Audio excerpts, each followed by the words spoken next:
बांगलादेशला taste क्रिकेटमध्ये हरवल्यानंतर आता टीम इंडियाची नजर 3 T20 मॅचवर आहे। त्यामध्ये पहिला मुकाबला हा ग्वाल्हेरमध्ये असणार आहे। तर ज्या पद्धतीने भारताने दुसऱ्या टेस्ट क्रिकेटमध्ये प्रदर्शन दाखवलं त्यानुसार विचार करायचा ठरला तर ODI सिरीजमध्ये जिंकण्यास काही वेळ भारताला लागणार नाही असं दिसतं।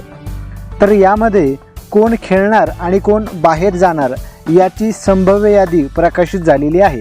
टीम इंडियाकडून सूर्यकुमार यादव नवीन टीम इंडियाचे कॅप्टन असतील, तर ऑलराऊंडर हार्दिक पांड्या हे व्हाईस कॅप्टन राहतील। त्याचबरोबर टीमने काही नवीन चेहऱ्यांना या ठिकाणी मोका दिलेला आहे। त्यामध्ये युवा खेळाडूमध्ये अभिषेक शर्मा आणि हर्षद राणा यांनाही स्वतःची छाप टाकण्यास वेळ दिलेला आहे। दुसरीकडे बांगलादेशने काही जास्त बदल केलेले नाही। टेस्ट क्रिकेटमध्ये जे खेळाडू खेळले त्याच खेळाडूंना पुन्हा संधी देण्यात आलेली आहे। टीम इंडियाचे सिनियर खेळाडू हार्दिक पांड्या यांचं महत्त्वाचं योगदान या टीममध्ये असेल। स्टार आणि ऑलराऊंडर या जिम्मेदारीला निभावण्यास ते चांगले पटाईत आहे।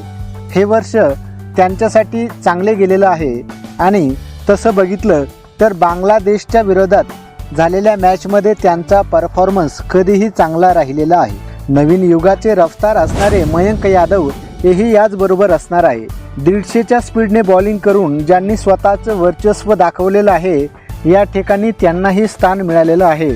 तर IPLमध्ये कहर करणारा हा पेसर खरोखरच बांगलादेशला परेशान करू शकतो का हेही पाहिलं जाईल।